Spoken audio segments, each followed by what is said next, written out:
I would like to present to you a case for the historical existence of Jesus.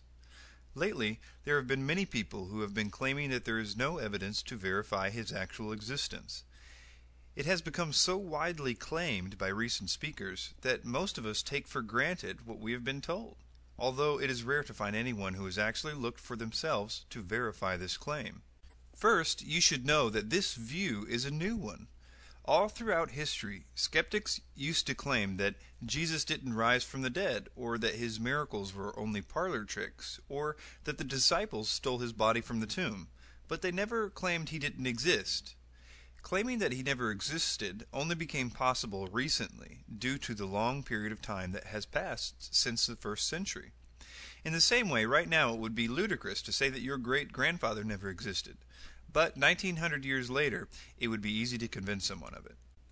In actuality, there is much more evidence for Jesus' existence than there is for almost any important or famous person of that time. In this presentation, we will be using only non-biblical evidence. In other words, we won't be using the Bible to prove the Bible. We will also be stopping after every account to address the typical skeptical questions about each claim. I warn you though, if you watch this video, you will no longer be able to believe that there is no evidence for the existence of Jesus, and you might even start to question the integrity of the research of those that have told you that there isn't. I will be quoting from a website called thedivineevidence.com, and I will link it in the description section of this video. Cornelius Tacitus lived from 55 to 120 AD. Tacitus was a 1st and 2nd century Roman historian who lived through the reigns of over half a dozen Roman emperors. Considered one of the greatest historians of Rome, Tacitus verifies the biblical account of Jesus' execution at the hands of Pontius Pilate, who governed Judea from 26 to 36 AD during the reign of Tiberius. Tacitus writes the following: Christus, the founder of the Christian name, was put to death by Pontius Pilate, procurator of Judea in the reign of Tiberius. But the pernicious superstition, repressed for a time, broke out again, not only through Judea, where the mischief originated, but through the city of Rome also. It would confirm the following: that Jesus did exist, that he was the founder of Christianity, that Jesus was put to death by Pilate, that Christianity originated in Judea with Jesus, and that Christianity later spread to Rome. Skeptic Interjection 1. Could Tacitus have taken his information from Christian sources? Answer. Because of his position as a professional historian and not as a commentator, it is more likely that Tacitus referenced government records over Christian testimony. It is also possible Tacitus received some of his information from his friend and fellow secular historian Pliny the Younger. Yet, even if Tacitus referenced some of Pliny's sources, it would be out of his character to have done so without critical investigation. An example of Tacitus criticizing testimony given to him even from his dear friend Pliny is found here in Annals 55. Tacitus distinguishes between confirmed and hearsay accounts almost 70 times in his History. If he felt this account of Jesus was only rumor or folklore, he would have issued his usual disclaimer that this account was unverified, but he did not. Skeptic Interjection 2. Could this passage have been a Christian interpolation or forgery? Answer. Judging by the critical undertones of this passage, it is highly unlikely. Tacitus refers to Christianity as a superstition and an insuppressible mischief. Furthermore, there is not a surviving copy of Tacitus's Annals that does not contain this passage. There is no verifiable evidence of tampering of any kind in this passage. Skeptic Interjection 3. Why is this passage not quoted by the early church fathers? Answer. Due to the condescending nature of Tacitus's testimony, early Christian authors most likely would not have quoted such a source, assuming Tacitus's writings were even available to them. However, our actual answer comes from the context of the passage itself. Nothing in Tacitus's statement mentions anything that was not already common knowledge among Christians. It simply provides evidence of Jesus' existence, which is a topic not debated at this point in history. Let's move on to Lucian of Samosata. Lucian was a 2nd century Greek satirist and rhetorician who scornfully describes his views of early Christianity. Though he ridicules the Christians and their Christ, his writings confirm Jesus was executed via crucifixion and that he was the founder of Christianity. He says, "The Christians, you know, worship a man to this day, the distinguished personage who introduced their novel rites and was crucified on that account. It was impressed on them by their original lawgiver that they are all brothers from the moment that they are converted and deny the gods of Greece and worship their crucified sage, and live after his laws."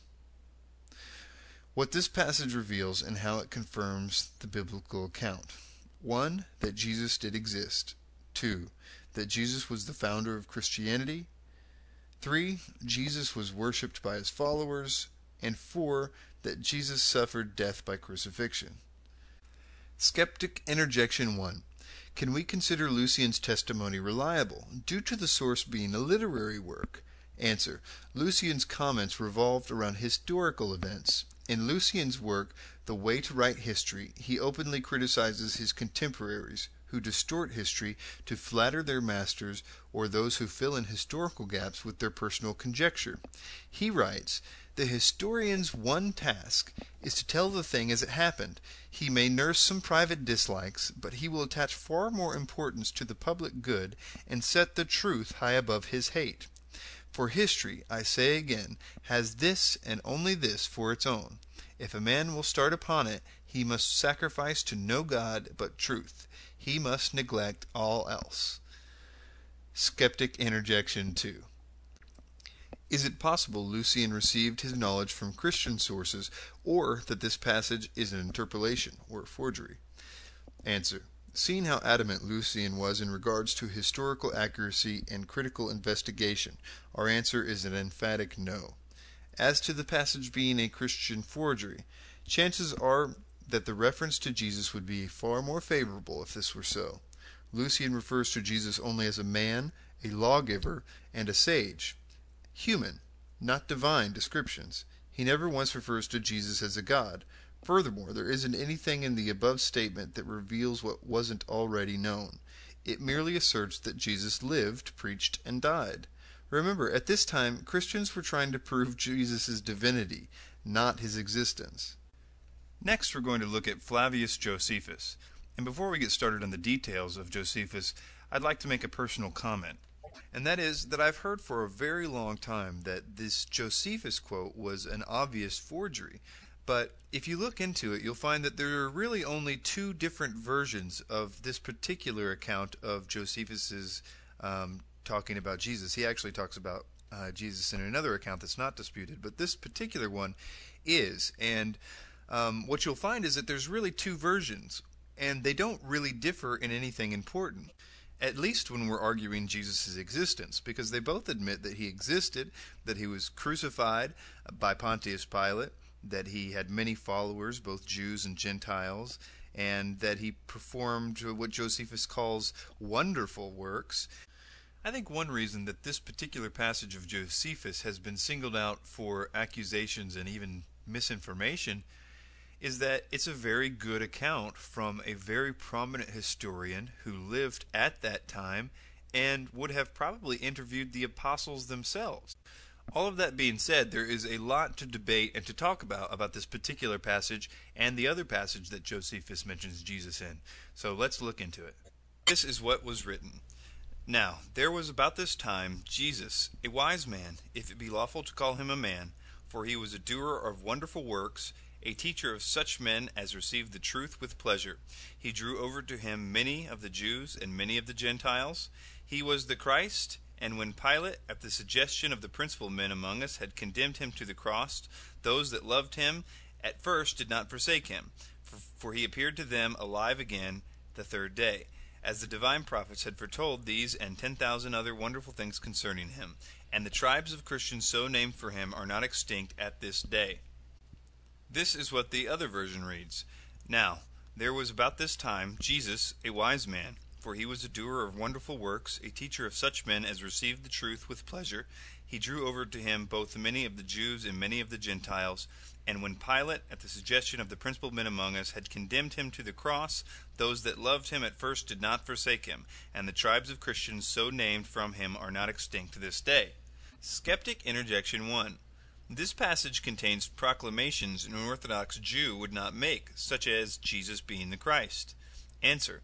In other translations, Greek and Arabic, the suspicious statements contain disclaimers such as Jesus who was believed to be the Christ, and it has been reported. This presents the theory that Josephus was recording the beliefs regarding Jesus and not necessarily his personal opinion, as a responsible historian should do. If anything, it could lead to the speculation that Christian authors did not add to the text, but rather edited it by deleting the disclaimers. You should also realize that the earliest versions of Antiquities contain this passage as it is presented in the first case. The objection usually is that the earliest copy is not until the 10th century. However, we do have several citations of this passage by other authors prior to the 10th century. Skeptic Interjection 2. Early Christian authors like Origen and Justin Martyr do not mention this passage in their writings. Answer. I'm not sure what the motive behind this objection is, because Origen does reference the other passage by Josephus, yet critics claim the reference is too late to be reliable. But, for the argument's sake, if we assume this passage did exist in the form most scholars believe it did, the early church fathers might not have felt the need to refer to it. The original passage serves as evidence for the historicity of Jesus, a topic not debated at this point, as the burden of proof revolved around his divinity. We will now examine the second passage given to us by Josephus. Fortunately, it is not surrounded in as much controversy. It says, So Aeneas assembled a council of judges, and brought before it the brother of Jesus, the so-called Christ, whose name was James, together with some others. And having accused them as lawbreakers, he delivered them over to be stoned. Skeptic Interjection 1. Is it possible this passage was a forgery by early Christians? Answer. It must be noted that no copy of Antiquities has ever surfaced without the above text quoted as it is above. Critics are suspicious of the so-called Christ statement, yet this reference, rather than the Christ, shows Josephus was not condoning the belief but simply documenting it. Also, this passage concerns the actions of the priest Aeneas. Jesus and James were not even the primary focus of this verse.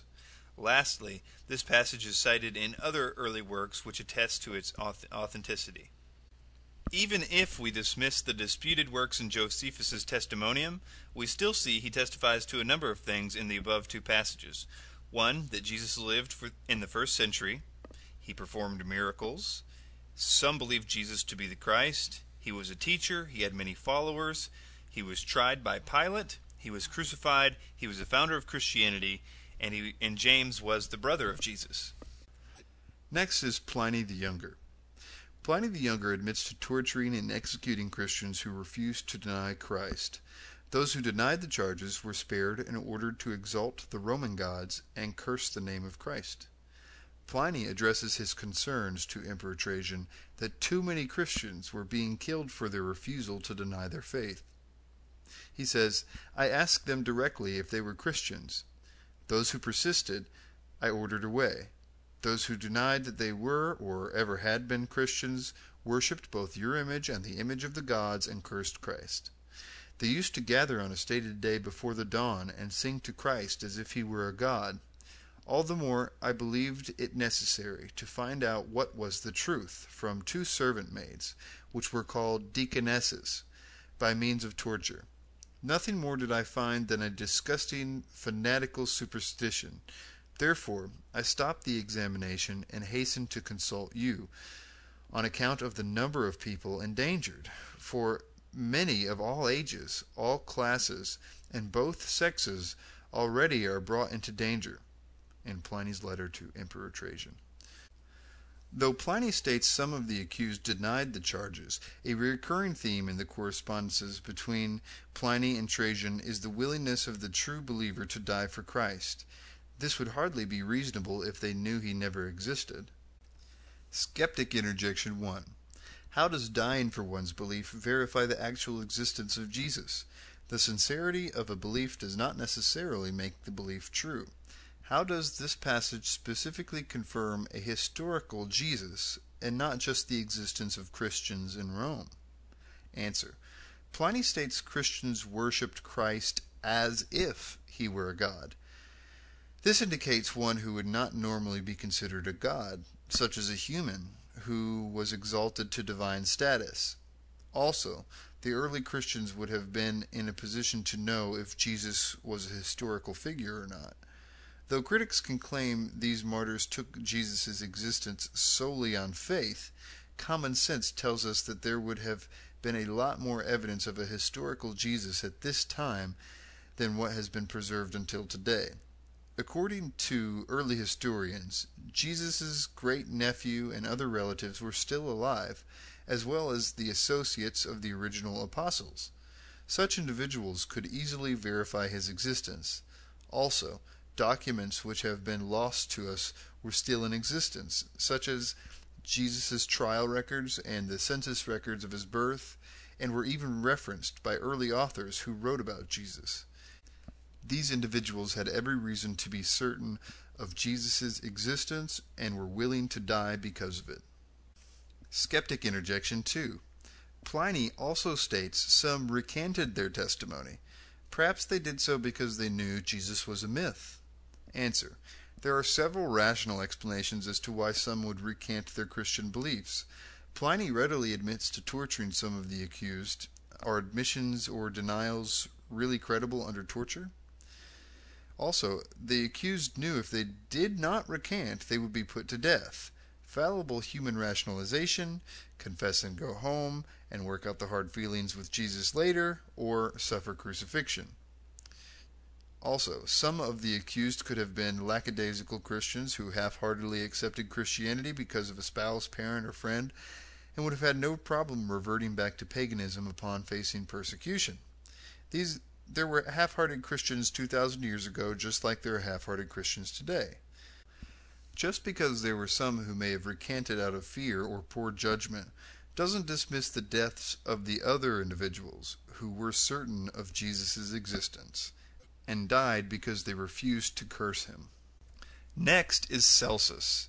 Celsus was a 2nd century Roman author and an avid opponent of Christianity. He went to great lengths to disprove the divinity of Jesus, yet never denied his actual existence. Unfortunately for Celsus, he sets himself up for criticism by mimicking the exact accusations brought against Jesus by the Pharisees, which had already been addressed and refuted in the New Testament. There are two very important facts regarding Celsus which make him one of the most important witnesses in this discussion. Though most secular passages are accused of being Christian interpolations, we can accept with certainty that this is not the case with Celsus. The sheer volume of his writings, specifically designed to discredit Christianity, coupled with the hostile accusations presented in his work, dismiss the chance immediately. Also, the idea of Celsus getting his information entirely from Christian sources, another recurring accusation against secular evidence, is wholly absurd. He is obviously aware of his opponent's belief, as anyone who is engaging in a debate should be. Celsus wrote his exposition in a form of dialogue between a, quote, Jewish critic and himself. This gives us cause to believe that he used non-Christian, probably Jewish, sources. On Jesus' miracles, he writes, Jesus, on account of his poverty, was hired out to go to Egypt. While there, he acquired certain magical powers. He returned home highly elated at possessing these powers, and on the strength of them gave himself out to be a god. It was by means of sorcery that he was able to accomplish the wonders which he performed. Let us believe that these cures, or the resurrection, or the feeding of a multitude with the few loaves, these are nothing more than the tricks of jugglers. It is by the names of certain demons and by the use of incantations that the Christians appear to be possessed of miraculous power. Not only does Celsus confirm Jesus' existence here, he also tries to debate the source of his miracles. Like the Pharisees of Jesus' day, Celsus tries to dismiss these miracles as both demonic possession and cheap parlor tricks. However, he is clearly grasping at straws. On one hand, Celsus accuses Jesus of performing magic learned in Egypt, then later states it is by the power of possession, then states the miracles were not really miracles at all, but were illusionary tricks performed by a deceiver, then finally states that the miracles never occurred. On the virgin birth, he writes, Jesus had come from a village in Judea, and was the son of a poor Jewess who gained her living by the work of her hands. His mother had turned out by her husband, who was a carpenter by trade, on being convicted of adultery with a Roman soldier named Penthria. Being thus driven away by her husband, and wandering about in disgrace, she gave birth to Jesus, a bastard. Celsus acknowledges Jesus' birth and existence, but does not accept the concept of a virgin conception. He tries to dismiss Mary's premarital pregnancy as a result of an affair she had with a Roman soldier. Strangely enough, there is a very similar passage in the Jewish Talmud, which makes the same accusation. This gives us reason to believe that Celsus may have referenced Jewish sources for some of his arguments. On the crucifixion, Celsus writes, Jesus accordingly exhibited after his death only the appearance of wounds received on the cross, and was not in reality so wounded as he is described to have been. In this statement, Celsus confirms Jesus' death by crucifixion, although he claims the only wounds Jesus received were those inflicted by the crucifixion, thus denying any previous torture had taken place. But not even history offers Celsus the benefit of the doubt, as floggings were the standard form of torture given to victims prior to the crucifixion. Celsus contradicts himself yet again when he later states that Jesus was probably never even crucified, but instead had an impostor die in his place. Skeptic Interjection 1. Celsus also states, "It is clear to me that the writings of the Christians are a lie, and that your fables are not well enough constructed to conceal this monstrous fiction." So how do we know that Celsus is referring to a historical Jesus and not just debating a myth of Jesus? Answer. Evidence which shows Celsus to be refuting aspects of a historical Jesus is as follows. Number 1. Satisfied with his presentation of evidence, Celsus offers his conclusion that Jesus was only a man, not a myth or a god, as the apostles had claimed. That's pretty clear that he thought that he existed. Number 2, instead of denying the alleged events, Celsus offers alternative theories to the early Christian claims, like the virgin birth being a cover-up for an illegitimate pregnancy, and the miracles actually being the works of sorcery. If he was discussing a mythical character, he would not have needed to go to such lengths, but to merely have dismissed Jesus as a myth. After all, there is no easier way to discredit a religion than to assert its founder never existed. Of course, this is the argument Celsus never makes. Number 3. Celsus refers to his belief that the claims such as the virgin birth and the resurrection were embellishments created by Christians, not that Jesus himself was a myth. Celsus was debating the claims of Jesus' divinity, not his existence. Gaius Suetonius Tranquillus lived from 69 to 130 A.D. Suetonius was a prominent Roman historian who recorded the lives of Roman Caesars and historical events surrounding their reigns. He served as a court official under Hadrian and as an analyst for the imperial house. Suetonius records the expulsion of Christian Jews from Rome, mentioned in Acts 18 verse 2, and confirms the Christian faith being founded by Christ. He says, "As the Jews were making constant disturbances at the instigation of Christus, Claudius expelled them from Rome." Skeptic Interjection 1. Because Suetonius misspells Christus as Chrestus, is it possible that he was referring to someone else? Answer. Because Chrestus was an actual Greek name, critics speculate Suetonius may have been referring to a specific civil agitator. I would like to present a few arguments as to why I feel this is a reference to Jesus. In order to get as close to the author's intent as possible, this is the passage as it exists in the original Latin. Suetonius seems to imply the word Christus as a title, not as a reference to a particular rebel. Though I have seen critics cite the passage as a certain one Christus, we can see that this is incorrect by the lack of the original quodam in the original Latin. Suetonius uses the word instigation, not instigator. The Latin word referring to an instigator is impulsor, but the term referring to an instigation is impulsore. And this is the word Suetonius uses, thus affirming the belief that he is using the word Christus as a title and not as a name. It was common for both pagan and Christian authors to spell the name using either an E or an I, and we know that the Christian authors were obviously referring to Jesus when they spelled the name Christus. Tertullian criticizes pagan disdain or hate for Christianity and points out the fact that they can't even spell the name correctly. He implies the common misspelling of Crestius by their use of the term Christians. He writes, "Most people so blindly knock their heads against the hatred of the Christian name, it is wrongly pronounced by you as Christians, for you do not even know accurately the name you hate. But the special ground of dislike to the sect is that it bears the name of its founder."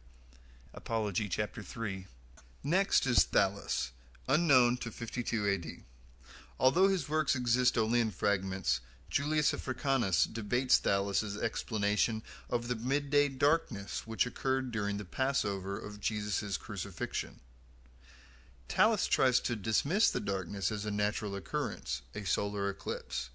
But Africanus argues, and any astronomer can confirm, a solar eclipse cannot physically occur during a full moon, due to the alignment of the planets. Phlegon of Tralles, a 2nd century secular historian, also mentions the darkness and tries to dismiss it as a solar eclipse. He also states the event occurred during the time of Tiberius Caesar. This is what was written. On the whole world there pressed a most fearful darkness. The rocks were rent by an earthquake, and many places in Judea and the other districts were thrown down. The darkness Thallus, in the 3rd book of his history, calls, as appears to me without reason, an eclipse of the sun. For the Hebrews celebrate the Passover on the 14th day according to the moon, and the Passion of our Savior falls on the day before the Passover. But an eclipse of the sun takes place only when the moon comes under the sun, and it cannot happen at any other time. Phlegon records that, in the time of Tiberius Caesar, at the full moon, there was an eclipse of the sun from the 6th hour to the 9th, manifestly that one of which we speak. Skeptic Interjection 1. Why doesn't Pliny the Elder or Senentia mention this event in their writings? Answer. Pliny focused his writings on natural astronomical events that had physical scientific explanations. It is doubtful that he would have found it necessary to record an event of supernatural origin.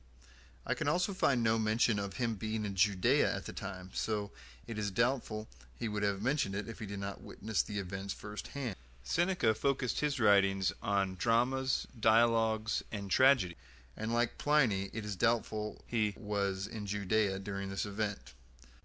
Skeptic Interjection 2. Because Thallus' and Phlegon's work exist only in fragments, can their testimonies be considered reliable? Answer. This is something the reader will have to determine on their own. Africanus was an honest, qualified author who did not alter the quotes to serve his own purpose.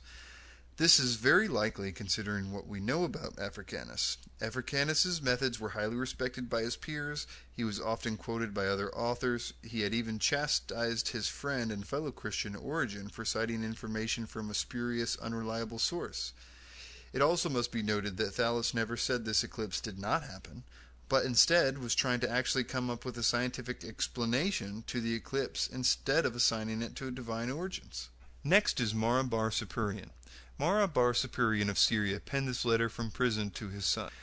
What advantage did the Athenians gain from putting Socrates to death? Famine and plague came upon them as a judgment for their crime. What advantage did the men of Samos gain from burning Pythagoras? In a moment their land was covered with sand. What advantage did the Jews gain from executing their wise king? It was just after that that their kingdom was abolished. God justly avenged these 3 wise men. The Athenians died of hunger, the Samians were overwhelmed by the sea, the Jews, ruined and driven from their land, live in complete dispersion. But Socrates did not die for good. He lived on in the teachings of Plato. Pythagoras did not die for good. He lived on in the statue of Hera. Nor did the wise king die for good. He lived on in the teaching which he had given. Skeptic Interjection 1. How do we know that this passage is in reference to Jesus? 1. He was Jewish. Jesus was a Galilean Jew. 2. He was executed. Jesus was crucified after the Jews appealed to Pilate to have him crucified. 3. After his death, Jerusalem and the temple were destroyed. This occurred in 70 A.D., after Jesus' death. 4. The Jews were dispersed after his death. The Jews abandoned Judea after the Roman attack of 70 A.D. He was a teacher. Jesus was a rabbi or teacher. He lived on after death, and the teachings, Jesus and his teachings founded the Christian faith. He was a wise king. Jesus was mocked by the Romans as the king of the Jews. The messianic prophecies fulfilled by Jesus referred to the coming Messiah as king. Christians believed that Jesus was their spiritual king. Jesus was born of the royal line of King David. And, of course, he was Jewish. Now, moving on to the Babylonian Talmud. The Babylonian Talmud is an ancient record of Jewish history, laws, and rabbinic teachings compiled throughout the century. Though it does not accept the divinity of Jesus, it confirms the belief that he was hanged, an idiom for crucifixion, on the eve of the Passover. It says, on the eve of the Passover, Yeshu, some texts say Yeshu the Nazarene, was hanged, which means crucified, 40 days before the execution. A herald went forth and cried, he is going forth to be stoned, because he has practiced sorcery and enticed Israel to apostasy. Anyone who can say anything in his favor, let him come forward and plead on his behalf. But since nothing was brought forward in his favor, he was hanged on the eve of Passover. Skeptic Interjection 1. How can we know that the Talmud is documenting Jesus' existence and not only stating the rumor surrounding a myth? Answer. In the above excerpt, the Talmud mentions Jesus' ability to perform miracles, but tries to dismiss it as sorcery. If the writers were simply refuting myth, they would most likely have dismissed the tale as a rumor, not assign alternate theories to defend their position. Skeptic Interjection 2. How can we know that this passage is a reference to Jesus and not another individual with the name Yeshu? Answer.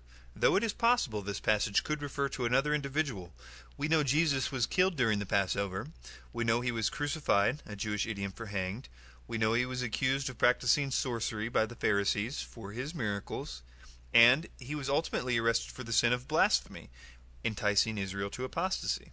Furthermore, there are other translations which read Yeshu the Nazarene, which give us even more reason to believe that this passage pertains to Jesus.